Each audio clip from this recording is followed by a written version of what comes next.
Okay नमस्कार विद्यार्थी मित्रों, जय स्वामीनारायण। ધોરણ 12 साइंस विषय भौतिक विज्ञानની અંદર ચેપ્ટર નંબર 5 જે આપણું છે એ ચુંબકત્વ અને દ્રવ્ય મિત્રો છે। આ ચેપ્ટરની અંદર 2 થી 3 ટોપિક છે એ બોર્ડની અંદરથી કાપવામાં આવેલા છે, તો એને આપણે બાદ કરી અને આગળના સિલેબસ ટોપિક જોશું। સૌ પ્રથમ મિત્રો આપણે ચુંબકત્વની ઓળખ મેળવી કે ભાઈ ચુંબકત્વ છે એ અત્યાર સુધી જ્યારે શોધ થઈ ત્યારે કેવી રીતે ચુંબકત્વનો આપણને ખ્યાલ છે એ મળ્યો છે। ઓકે, એ ચુંબકત્વનો ખ્યાલ આપણને બેઝિક કોન્સેપ્ટ જોયો, આપણે એની શોધ, એના સંશોધનો, એનો આપણે વાત સહી કરતા હોઈએ ત્યારે આપણે સૌથી પહેલાં આજનો જે આપણો ટોપિક છે એ ચુંબકત્વ વિશેના ખ્યાલો। ઓકે, ચુંબકત્વ વિશેના જે વિવિધ ખ્યાલો છે એ આપણે અહીંયા જોવાના છે, એની લાક્ષણિકતાઓ જોવાની છે, ગજિયો ચુંબક શું છે એની પણ આપણે જોવાનો છે। ઓકે, તો સૌથી પહેલાં લાક્ષણિકતાઓ જોઈએ। તમને આકૃતિ સ્વરૂપે લાક્ષણિકતાઓ પહેલી, પૃથ્વી છે ને મિત્રો એ ચુંબક તરીકે વર્તે છે। શું? પૃથ્વી એ ચુંબક તરીકે વર્તે છે, એનો મતલબ એવો થાય કે પૃથ્વીને ચુંબકીય ગુણધર્મો કંઈક આવેલા છે માટે તે ચુંબક તરીકે વર્તે। ઓકે, તો પ્રશ્ન થાય કે એ ચુંબક તરીકે જો વર્તતી હોય પૃથ્વી તો એનું ચુંબકીય ક્ષેત્ર છે એ કેવી રીતે આવેલું હોય। ઓકે, પૃથ્વી ચુંબક તરીકે વર્તે છે ત્યારે તેનું ચુંબકીય ક્ષેત્ર ભૌગોલિક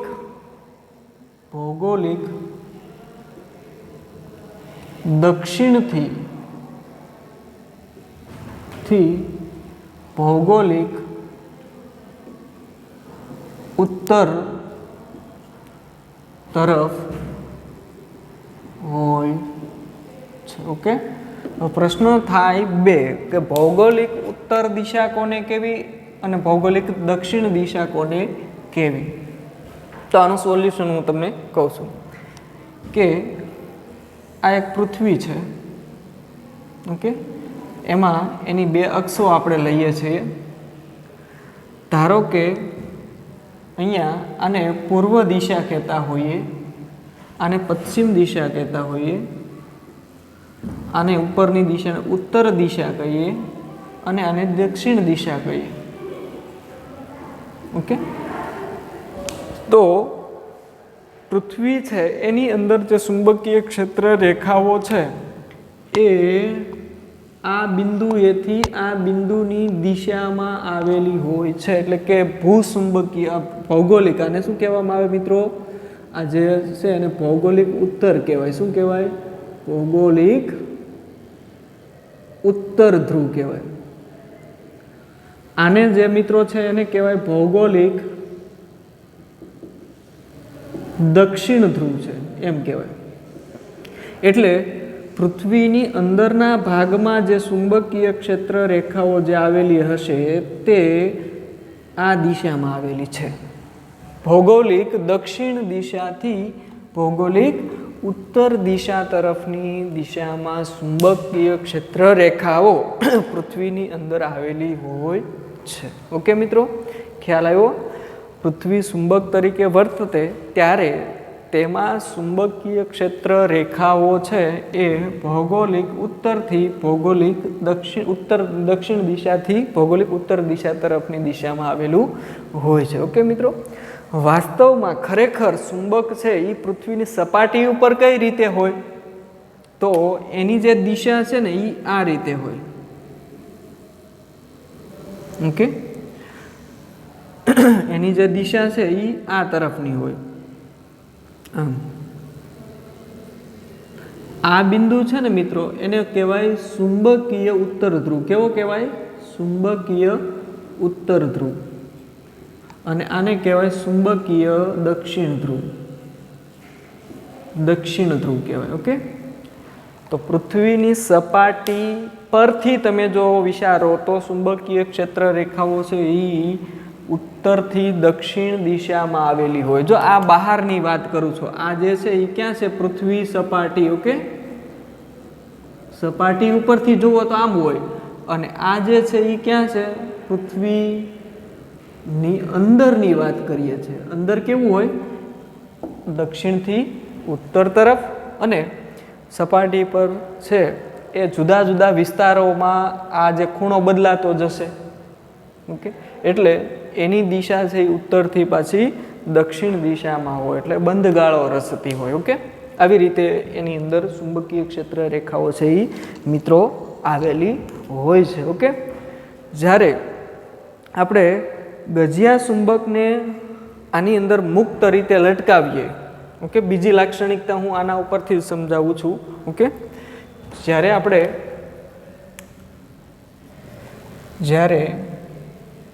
પૃથ્વી સપાટી પર ગજિયા ચુંબકને લટકાવવામાં આવે ત્યારે તે ઉત્તર દક્ષિણ દિશામાં સ્થિર થાય. ઓકે, માની લો કે સપોઝ તમે પૃથ્વીની સપાટી ઉપર એક દોરી સ્થિર આધાર છે, એની સાથે એક દોરી લ્યો. ઓકે, દોરીના એક છેડે ચુંબક છે એ બાંધવાનું છે, ગજિયો ચુંબક લેવાનો છે.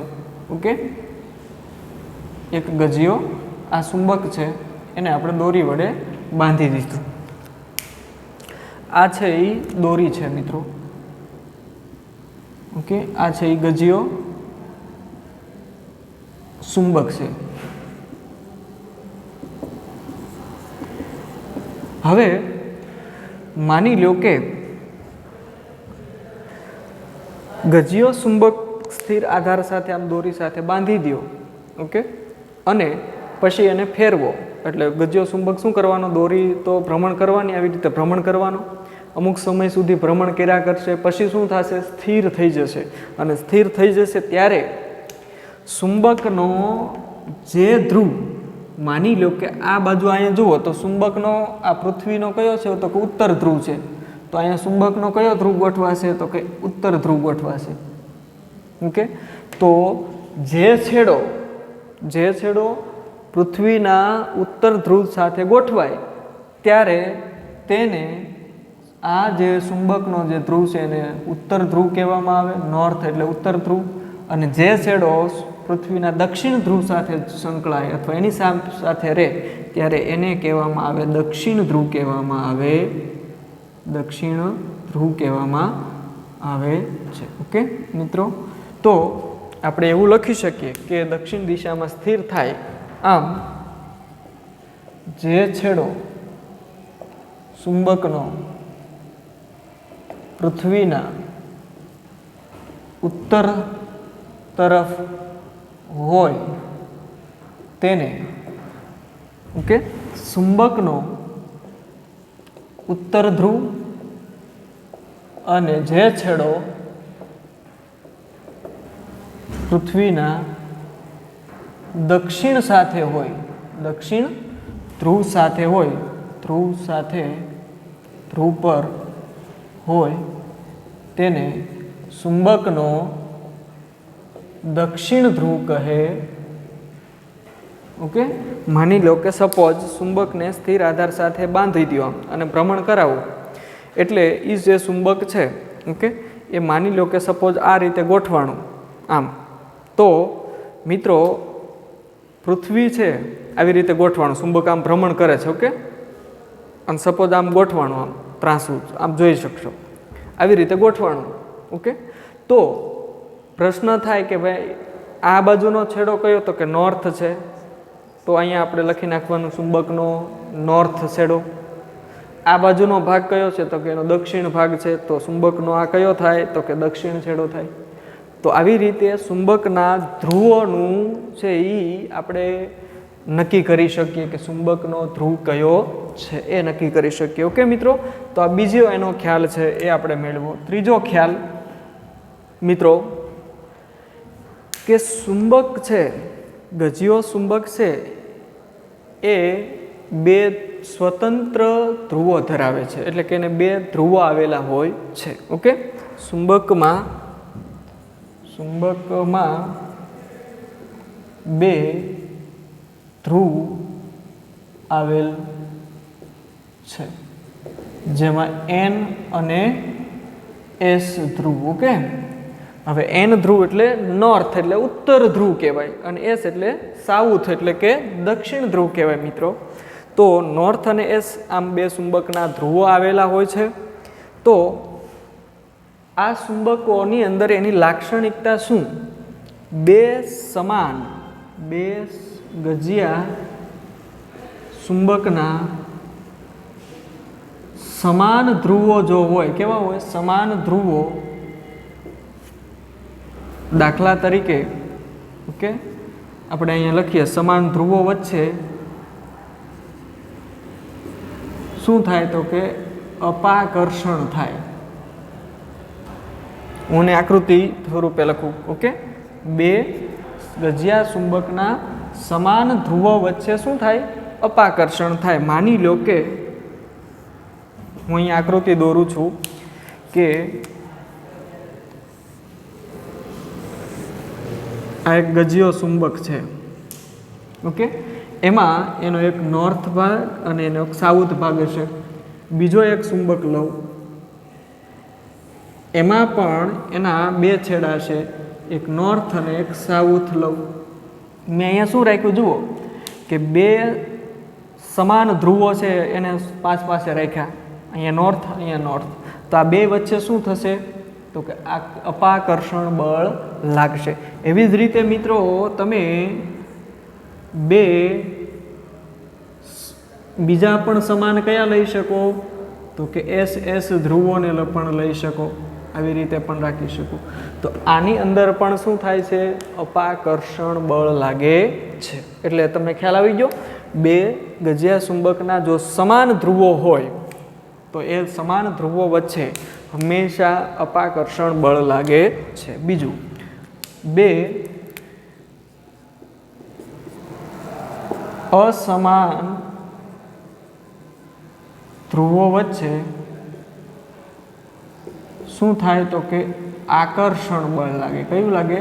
આકર્ષણ ઉત્પન્ન થાય. કેવી રીતે થાય તો આપણે જોઈએ કે માની લો કે હું ચુંબકનો ઓકે ગજિયા ચુંબકનો એસ ધ્રુવ લઉં, અહીંયા એન ધ્રુવ લઉં, બીજો એક ગજિયો ચુંબક છે એની પાસે રાખું, ત્યારે એમાં કાળજી રાખું કે અહીંયા કયો ધ્રુવ લઉં? એની બાજુનો એન ધ્રુવ લઉં અને અહીંયા એસ ધ્રુવ લઉં. તો આ બંને ધ્રુવો વચ્ચે શું લાગશે તો કે આકર્ષણ બળ લાગે છે. ઓકે, એવી જ રીતે તમે અહીંયા આમ પણ ફેરફાર કરી શકો કે સપોઝ તમે અહીંયા એસ ધ્રુવ, અહીંયા એન ધ્રુવ, અહીંયા એસ ધ્રુવ, અહીંયા એન ધ્રુવ, તો પણ શું થાય છે મિત્રો તો કે આકર્ષણ બળ લાગે છે. આમ આપણે એ વાત કરી કે બે સમાન ધ્રુવો વચ્ચે અપાકર્ષણ બળ અને બે અસમાન ધ્રુવો વચ્ચે આકર્ષી પ્રકારનું બળ ઉત્પન્ન થાય છે. ચાલો મિત્રો, આ સૌથી આપણો ખ્યાલ હતો. પાંચમો જે આપણો ખ્યાલ છે એ આપણે ચુંબક છે એના ઉત્તર અને દક્ષિણ ધ્રુવોને છૂટા અલગ અલગ પાડી શકતા નથી. ઓકે, ચુંબકના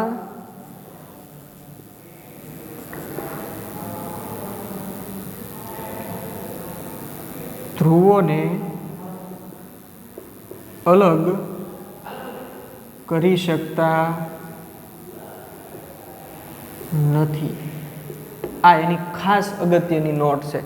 માની લો કે તમે ચુંબક હોય કોઈ પણ, ઓકે, આ દાખલા તરીકે ચુંબક છે, તો એ ચુંબકને તમે બે ટુકડા કરી નાખો. દાખલા તરીકે નોર્થ અને સાઉથ, અહીંથી તમે શું કરી નાખો? એના ટુકડા કરી નાખો. તો ટુકડા કર્યા પછી એ જે ચુંબક હશે એ આવડા થઈ જશે. તો અહીંયા એન ધ્રુવ તો હતો જ તે, તો અહીંયા નવો એસ ધ્રુવ બની જશે. એવી જ રીતે આ બીજો જે ટુકડો છે એમાં અહીંયા સાઉથ હતો, તો અહીંયા નોર્થ બની જશે.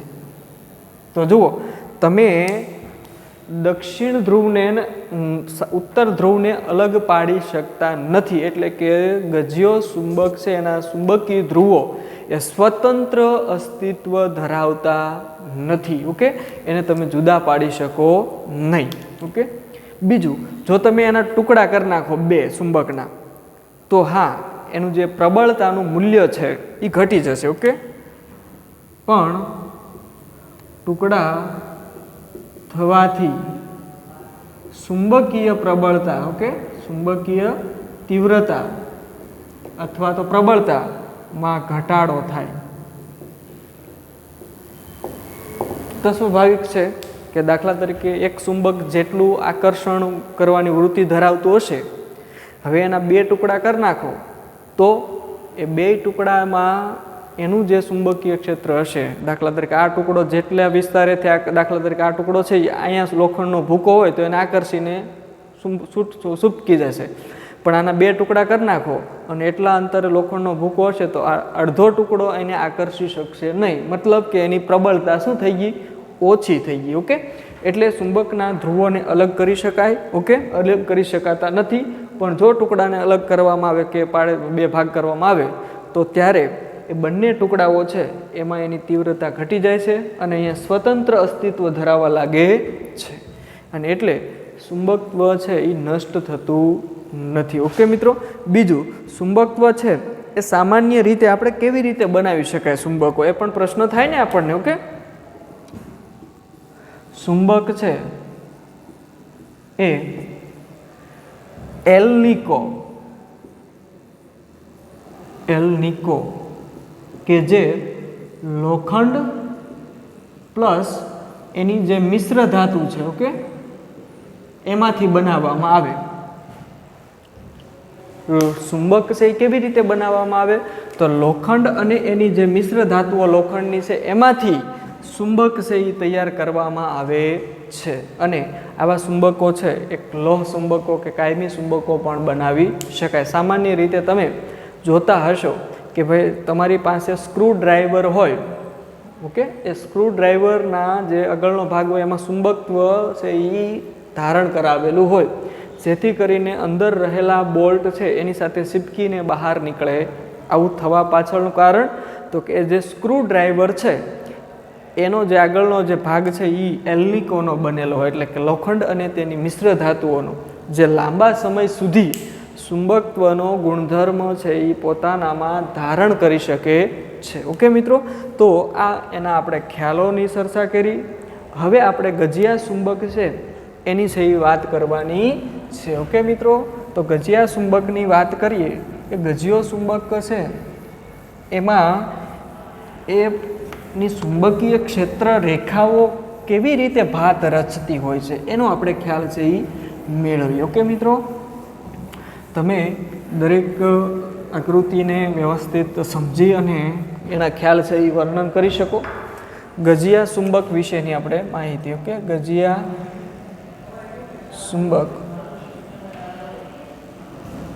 ની ચુંબકીય ક્ષેત્ર રેખા, ઓકે, એનો આપણે ખ્યાલ મેળવવાનો છે. બેઝિક કોન્સેપ્ટ છે કે ચુંબકીય ક્ષેત્ર રેખાઓનો ખ્યાલ આપણને કેવી રીતે મળશે. તો મિત્રો, તમારે કાચ લેવાનો, શું લેવાનું છે? કાચની એક ફ્રેમ લેવાની છે. ઓકે, આકૃતિનું વર્ણન છે એ તમે અહીં કરી શકો. સપોઝ હું એક કાચની ફ્રેમ લઉં આવી. ઓકે, આ એક કાચની દાખલા તરીકે ફ્રેમ છે. ઓકે,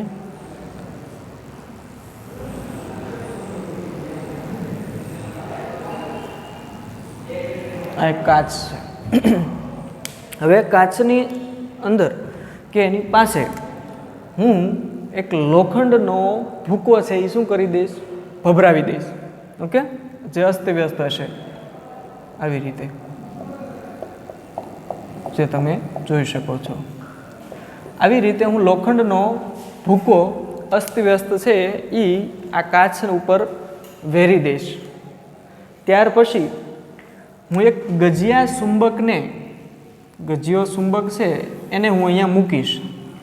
કાચ ઉપર શું કરીશ, એક ગજિયો ચુંબક છે અહીંયા મૂકીશ। ઓકે, ગજિયા ચુંબકની અંદર શું હશે મિત્રો, જોઈ લેજો ફરી વખત કે એક એનો ઉત્તર ધ્રુવ હશે અને એક એનો દક્ષિણ ધ્રુવ હશે। જેવો તમે આ કાચ ઉપર ભભરાવેલો લોખંડનો જે ભૂકો છે, ઓકે, લોખંડનો પાવડર, ઓકે, કટિંગ ચાલતું હોય ને ત્યાંથી આવો પાવડર મળી શકે અને પ્રયોગ પણ તમે કરી શકો મિત્રો। તો આ લોખંડનો પાવડર છે એ આપણે ભભરાવી દઈએ અને લોખંડની કાચની નીચે, ઓકે, ઉપર છે એ ભૂકો હોય અને નીચે ચુંબકને શું કરવાનું છે, લઈ જવાનું છે। ઓકે, તો નીચેથી ચુંબકને લઈ જાઓ એટલે અહીંયા જે લોખંડનો જે ભૂકો અસ્તવ્યસ્ત હતો એ બધો જ ભૂકો કેવી રીતે ગોઠવાય છે, જોજો કંઈક આવી રીતે મિત્રો ગોઠવાશે। ઓકે, જેની આપણે ભાત છે એ જોઈએ તો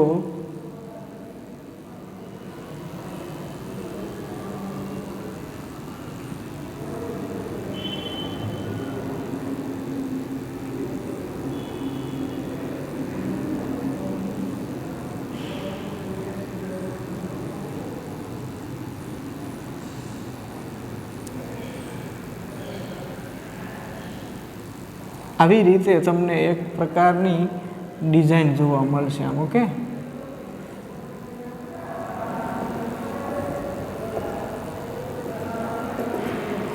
જો આવું એક ચોક્કસ રીતે ચુંબકીય ક્ષેત્ર રેખાઓની ભાત જોવા મળે, આના આધારે આપણે ચુંબકીય ક્ષેત્ર રેખાઓ છે એના વિશેનો ખ્યાલ છે એ મેળવી શકીએ કે ભાઈ ચુંબક જે છે ખરેખર એમાં આ લોખંડનો પાવડર જ્યારે ગોઠવાઈ જાય છે, આ ગોઠવાણી જે છે, ઓકે, રોકેટ જેમ ઉડે હવામાં જેમ અને જે એનો આકાર રચાય રાત્રિ દરમિયાન, ઓકે, એવો જ અહીંયા દિવાળીનો સુરસુર્યું છે એ બને છે। ઓકે, તો આના આધારે ચુંબકીય ક્ષેત્ર રેખાની ચોક્કસ માહિતી આપણને મળે। કેવી રીતે જુઓ મિત્રો, માની લો કે નોર્થ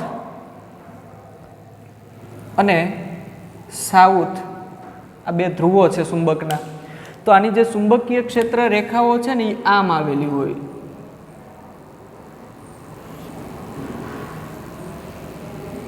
ઓકે,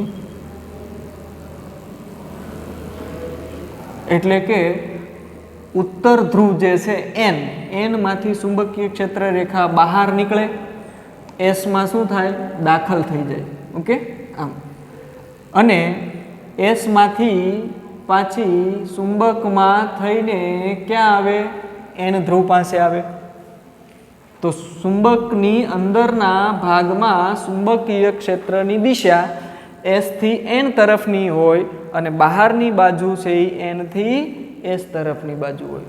એટલે તમને આવા બે MCQ આમાંથી પૂછાઈ શકે કે ચુંબકમાં ચુંબકીય ક્ષેત્રની દિશા, ઓકે, ચુંબકમાં ચુંબકીય ક્ષેત્રની દિશા, તો યાદ રાખો મિત્રો એ હંમેશા એસ થી એન તરફ હોય। એસ એટલે કે દક્ષિણથી ઉત્તર તરફ। એટલે મેં તમને યાદ કરો, પૃથ્વીમાં ચુંબકીય ક્ષેત્ર રેખાઓ તેના ભૌગોલિક દક્ષિણથી ભૌગોલિક ઉત્તર તરફ હોય એવું કીધું છે। ઓકે, એવી જ રીતે ચુંબકની બહાર ચુંબકીય ક્ષેત્ર છે, ઓકે, ક્ષેત્રની દિશા એ એન ધ્રુવથી એસ ધ્રુવ તરફ હોય છે। આ MCQ થયો। ઓકે, જોઈ શકો એન થી એસ, અંદર એન થી એસ થી એન। ઓકે, આ ચુંબકીય ક્ષેત્ર રેખાઓ છે એ આવી રીતે આવેલી હોય અને અંદરના ભાગમાં એસ થી એન તરફની દિશામાં આવેલી હોય છે। ઓકે મિત્રો, એ દાખલ થતી હોય, અહીંયા બહાર આવતી હોય, એટલે ચિહ્ન છે એ બહાર આવવા માટે આ રીતે હોય। તો આવી રીતે ચુંબકીય ક્ષેત્ર રેખાઓ ગજિયા ચુંબક વડે ઉત્પન્ન થતી હોય એવો આપણને ખ્યાલ મળે છે મિત્રો।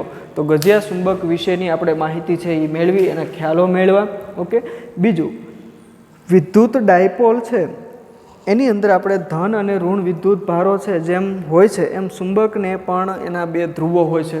ઓકે, એની પણ આપણે ચર્ચાઓ કરી શકીએ કે ભાઈ ડાયપોલની અંદર કેવી રીતે આપણે છે એના ધ્રુવોની ચર્ચા કરી શકીએ. ઓકે, તો વિદ્યુત ડાયપોલની જેમ ગજિયા ચુંબકને પણ એના બે ધ્રુવો હોય છે. જેમ ડાયપોલમાં પણ એક ધન ધ્રુવ અને એક ઋણ ધ્રુવ હોય ને, આમ કે માની લો કે સપોઝ એક ધન વીજભાર એક ઋણ વીજભાર પરિમિત અંતરે રહેલા હોય તો એનાથી જે રચના બને એને વિદ્યુત ડાયપોલ કહેવામાં આવે છે. અને આ ડાયપોલ જે બની છે તો એ ડાયપોલ છે એમાં એના બે ધ્રુવો હોય, એક ધન ધ્રુવ અને એક ઋણ ધ્રુવ આવેલા હોય છે. ઓકે મિત્રો, તો આવી રીતે આપણે ડાયપોલના ધ્રુવો છે એ વિશેનો ખ્યાલ કહી શકીએ. એવી જ રીતે ચુંબકમાં પણ તેના બે ધ્રુવો છે, એન અને એસ ધ્રુવો છે, એ ખ્યાલ છે. બીજું આમાં ખાસ વસ્તુ શું છે વિદ્યુતની અંદર અને ચુંબકમાં? ઓકે, વિદ્યુતની અંદર એના બંને ધ્રુવોને અલગ અલગ પાડી શકાય. ચુંબકમાં એના બે ધ્રુવને અલગ અલગ પાડી શકાતા નથી. ઓકે, જે આપણે પહેલો ખ્યાલ મેળવ્યો ને કે ચુંબક છે એ સ્વતંત્ર અસ્તિત્વ ધરાવતું નથી એના ધ્રુવો, એટલે વિદ્યુત છે એ સ્વતંત્ર અસ્તિત્વ ધરાવે છે. એટલે આ છે ને એ ઉર્જા છે એ પુનઃ અપ્રાપ્ય છે. ચુંબક છે એ સતત એના ચુંબકીય ક્ષેત્રનું ઉત્સર્જન કે ચુંબકીય ક્ષેત્ર રેખાઓ આપતી રહે છે. ઓકે, આ જે છે ને એ બંધ ગાળા રચે છે. જુઓ, જ્યારે આમાં બંધ ગાળા હોતા નથી. ઓકે, તમને એની આકૃતિ પણ હું દોરીને કહીશ કે કેવી રીતે બંધ ગાળા રચતી નથી. ઓકે, આપણે સામાન્ય રીતે આવી રીતે જોયું કે ડાયપોલમાં એક ધન વીજભાર એક ઋણ વીજભાર. ઓકે, તો વિદ્યુત ક્ષેત્ર રેખાઓ હંમેશા ધનમાંથી શું થતી હોય? બહાર નીકળતી હોય, એવું મેં તમને કીધું આમ. અને ઋણમાં શું થતી હોય? તો કે વિદ્યુત ક્ષેત્ર રેખાઓ છે એ દાખલ થતી હોય. ઓકે, આવી રીતે હોય. અને અંદરના ભાગમાં છે એ આ રીતે આવેલી હોય છે વિદ્યુત ક્ષેત્ર રેખાઓ ઋણથી ધન વિદ્યુત ભારની દિશામાં. તો આ વિદ્યુત ડાયપોલ છે. ઓકે, ચુંબકમાં ચુંબકીય ક્ષેત્ર રેખાઓ છે એ આપણે જો જોઈએ તો માની લો કે આ સપોઝ ચુંબક હોય જેમાં એન ધ્રુવ હોય એસ ધ્રુવ હોય, તો એન ધ્રુવમાંથી ચુંબકીય ક્ષેત્ર રેખા બહાર આવે, એસ ધ્રુવમાં દાખલ થાય અને એસ ધ્રુવમાંથી વળી પાછી એન ધ્રુવ સુધી જાય. એવી જ રીતે બીજી ચુંબકીય ક્ષેત્ર રેખા પણ આમ હોય. ઓકે, એનમાંથી બહાર નીકળે, એસમાં દાખલ થાય. તો આવી રીતે ચુંબકીય ક્ષેત્ર રેખાઓ છે એ બંધ ગાળાઓ રચતી હોય છે. સોલેનોઇડમાં પણ આપણે એવી જ રીતે દોરી શકીએ. તો એની આકૃતિ આવી થાય. તો સોલેનોઇડ ગજિયા ચુંબક એ બંનેની વસ્તુ છે પેટર્ન ચુંબકીય ક્ષેત્ર રેખાની સરખી છે. જ્યારે ડાયપોલ છે તો એની છે એ કંઈક અલગ આકૃતિ બને છે. જે ત્રણેય આકૃતિઓ તમને ટેક્સ્ટમાં આપેલી છે મિત્રો. ઓકે.